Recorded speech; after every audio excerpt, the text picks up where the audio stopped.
Deuteronomy chapter 5. Moses convened all Israel and said to them, "Hear, O Israel, the statutes and ordinances that I am addressing to you today. You shall learn them and observe them diligently. The Lord our God made a covenant with us at Horeb. Not with our ancestors did the Lord make this covenant, but with us, who are all of us here alive today.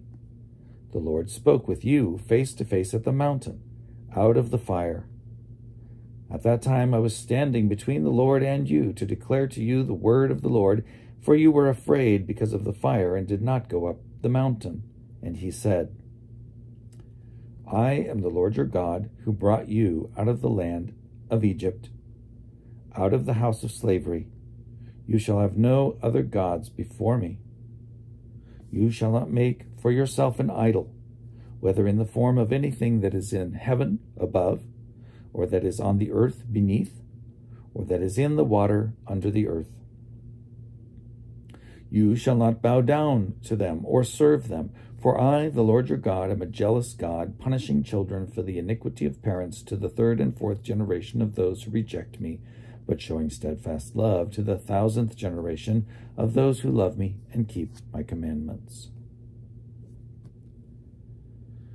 You shall not make wrongful use of the name of the Lord your God, for the Lord will not acquit anyone who misuses his name. Observe the Sabbath day and keep it holy, as the Lord your God commanded you. 6 days you shall labor and do all your work, but the 7th day is a Sabbath to the Lord your God. You shall not do any work, you or your son or your daughter or your male or female slave, or your ox or your donkey, or any of your livestock, or the resident alien in your towns, so that your male and female slave may rest as well as you.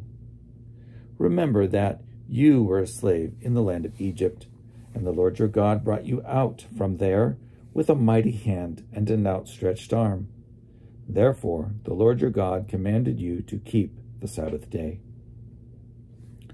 Honor your father and your mother, as the Lord your God commanded you, so that your days may be long, and that it may go well with you in the land that the Lord your God is giving you.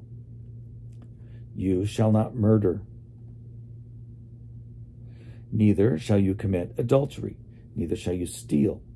Neither shall you bear false witness against your neighbor. Neither shall you covet your neighbor's wife. Neither shall you desire your neighbor's house, or field, or male or female slave, or ox or donkey, or anything that belongs to your neighbor." These words the Lord spoke with a loud voice to your whole assembly at the mountain, out of the fire, the cloud, and the thick darkness, and he added no more. He wrote them on 2 stone tablets and gave them to me. When you heard the voice out of the darkness, while the mountain was burning with fire, you approached me, all the heads of your tribes and your elders, and you said, "Look, the Lord our God has shown us his glory and greatness, and we have heard his voice out of the fire. We have seen this day that God may speak to someone, and the person may still live. But now, why should we die? For this great fire will consume us. If we hear the voice of the Lord our God any longer, we shall die.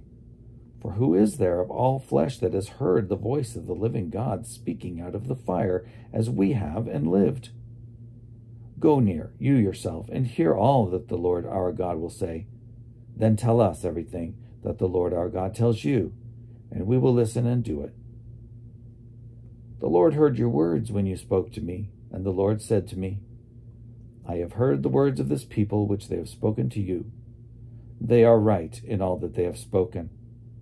If only they had such a mind as this, to fear me and to keep all my commandments always, so that it might go well with them and with their children forever. Go say to them, 'Return to your tents.' But you, stand here by me, and I will tell you all the commandments, the statutes, and the ordinances that you shall teach them, so that they may do them in the land that I am giving them to possess. You must therefore be careful to do as the Lord your God has commanded you. You shall not turn to the right or to the left. You must follow exactly the path that the Lord your God has commanded you, so that you may live, and that it may go well with you, and that you may live long in the land that you are to possess.